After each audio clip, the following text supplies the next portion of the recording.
యాదగిరిగుట్ట బ్రహ్మోత్సవాలు ఆఖరి ఘట్టానికి చేరుకున్నాయి. ఇందులో భాగంగా రాత్రి స్వామివారి దివ్య విమాన రథోత్సవం కన్నుల పండుగగా సాగింది. సాయంత్రం ఆలయంలో నిత్య ఆరాధనల తరువాత రాత్రి 8 గంటలకు స్వామివారి రథోత్సవం మొదలైంది. ముందుగా పశ్చిమ రాజగోపురం ఎదుట రథం ముందు ప్రధాన అర్చకులు నల్లంతీగల లక్ష్మీ నరసింహాచార్యులు, కాండూరు వెంకటాచార్యుల ఆధ్వర్యంలో అర్చకులు రథంగ హోమం, రథబలి నిర్వహించారు. తరువాత అందంగా అలంకరించిన రథంలో లక్ష్మీ నరసింహుణ్ణి అధిష్ఠింపజేసి ఆలయం మాడవీధుల్లో ప్రధానాలయం చుట్టూ ఊరేగించారు. వేద పారాయణం, అర్చకుల మంత్రోచ్చరణలు, మంగళ వాయిద్యాల నడుమ రథోత్సవం జరిగింది. ఈ రథోత్సవంలో యాదగిరివాస గోవింద, యాదాద్రిదీశ గోవింద, నమో నారసింహ అంటూ భక్తులు జయ జయధ్వానాలు చేశారు.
రథం ముందు చేసిన భజనలు, కోలాటాలు ప్రత్యేక ఆకర్షణగా నిలిచాయి.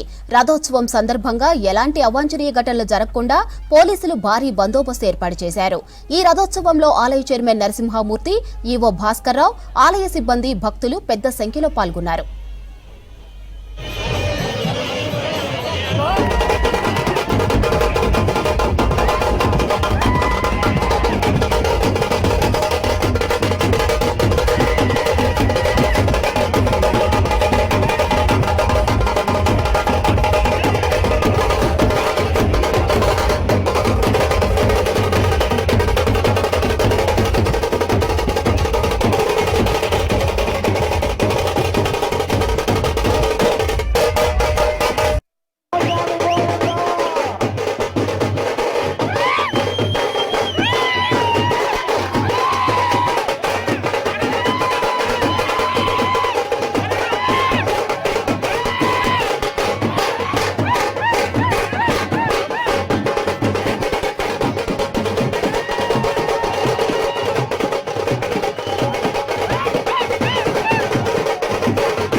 బ్రహ్మోత్సవాల్లో భాగంగా ఆదివారం ఉదయం 9 గంటలకు నారసింహుడు శ్రీ మహావిష్ణువు అలంకారంలో గరుడు వాహనంపై తిరువీధుల్లో ఊరేగాడు.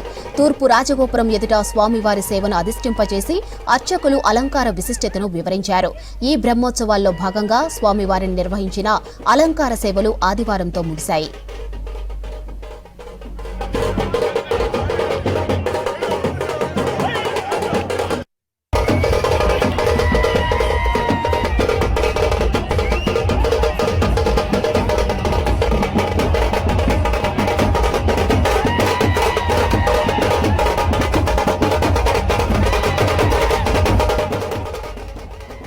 బ్రహ్మోత్సవాల్లో 10వ రోజైన ఇవాళ ఆలయంలో మహాపూర్ణాహుతి, చక్రతీర్థం నిర్వహించనున్నారు. సాయంత్రం 6 గంటలకు శ్రీ పుష్పయాగం, దేవతోద్వాసన, దోపు ఉత్సవాన్ని నిర్వహిస్తారు.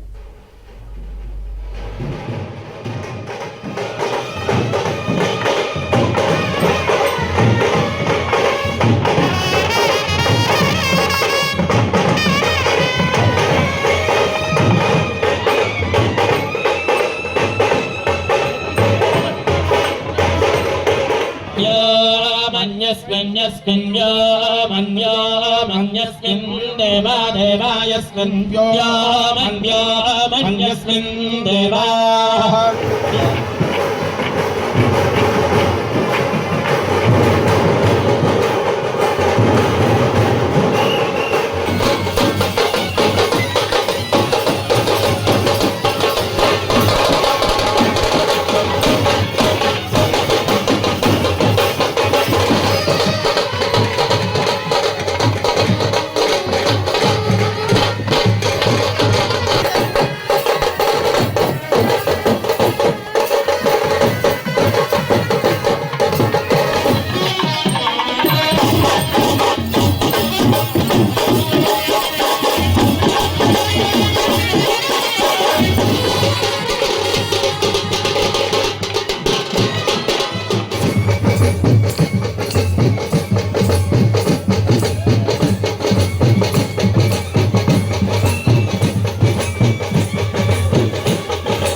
अक्षरे परमे परमे अक्षरे परमे अक्षरे